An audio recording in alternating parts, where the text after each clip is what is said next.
नमस्कार। EPS 95 pension धारकों के लिए बड़ी खबर निकलकर सामने आ चुकी है। ईपीएस पेंशनर्स की हड़ताल, 5 नए नियमों के अंदर बदलाव, मिनिमम 7,500 रुपए की पेंशन 2026 के अंदर लागू। तो आखिरकार 7,500 प्लस डीए अप्रूव्ड को लेकर कौन सी बड़ी खबर निकलकर आई है।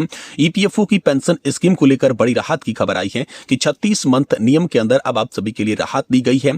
7500 रुपए यानी कि 7,500 की पेंशन को लेकर बड़ा अपडेट आया है। साथ ही 5 बड़े फायदे जो आप सभी ईपीएस पेंशन धारकों के लिए बेहद ज्यादा जरूरी होने वाले हैं। तो चलिए इस खबर के बारे में विस्तार से बात करते हैं, लेकिन आपसे निवेदन करते हैं कि दोस्तों वीडियो को लाइक कर दें और चैनल को जरूर सब्सक्राइब कर दें।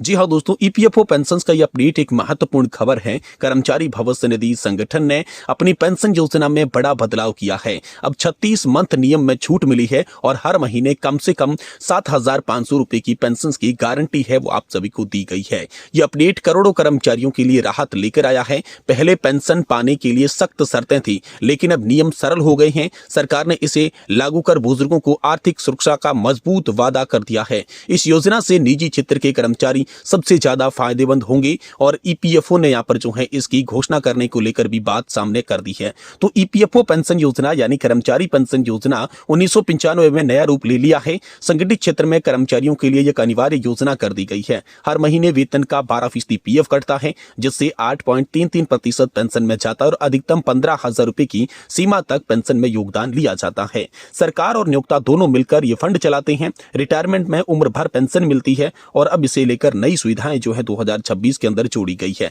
तो सबसे पहले 36 मंथ यहाँ पर जो है नियम में क्या राहत मिली है आप सभी को, इसके बारे में बात करते हैं। पहले पेंशन के लिए कम से कम 10 साल की सर्विस जरूरी थी, लेकिन 36 मंथ यानी कि 3 साल से कम सर्विस वाली पेंशन को नहीं मिलती थी। केवल यहाँ पर रिडक्शन बेनिफिट यानी कि एक मुश्त राशि ही आप सभी को दी जाती। अब 2026 में अपडेट आया है कि 36 मंथ नियम को हटा दिया गया है।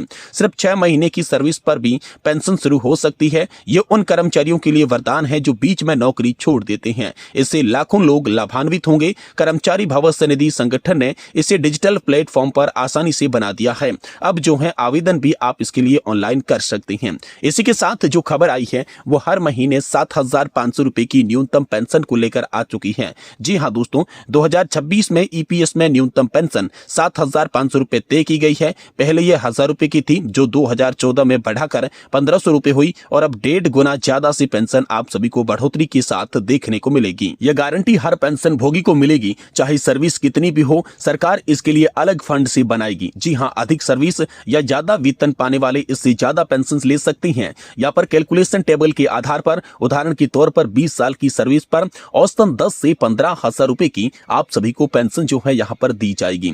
ईपीएफओ के तहत 1.16% का अतिरिक्त योगदान देता है। सरकार ने 2026 में 50,000 करोड़ रुपए का कोष बनाया है। इससे यहाँ पर जो है कम पेंशन पाने वालों को टॉप अप मिलेगा। ट्रांजिशन फंड से पुरानी पेंशनर्स को भी फायदा होगा। नियोक्ता का 12% पीएफ में अब जो है 3.67% पेंशन के लिए जाएगा। ये सब डेमोग्राफिक बैलेंस के लिए है। जितने ज्यादा योगदान उतनी ही मजबूत आपको पेंशन मिलेगी। इसके साथ साथ कुछ अन्य महत्वपूर्ण बदलाव है। 2026 की अपडेट में पेंशन रिव्यू हर साल किया जाएगा। महंगाई के हिसाब से बढ़ोतरी होगी और डिजिटल पेंशन कार्ड भी जारी किए जाएंगे। पारिवारिक पेंशन 50% तक होगी। बच्चों को एजुकेशन अलाउंस में जोड़ा जाएगा और स्वास्थ्य बीमा भी लिंक किया जाएगा। ईपीएफओ ने 100 करोड़ सदस्यों के लिए यहाँ पर जो है टारगेट रख दिया है। कुल मिलाकर बात करें तो यह अपडेट ईपीएफओ पेंशन को मजबूत बनाएगा। 36 मंथ नियम की राहत और 7,500 रुपए की न्यूनतम पेंशन से लाखों लोगों का भला होगा और जल्दी से उनका भविष्य जो है अब सुरक्षित होता हुआ नजर आएगा। ये बड़ी अपडेट हाल फिलहाल में ईपीएस पेंशन धारकों के लिए निकलकर सामने आ चुकी है।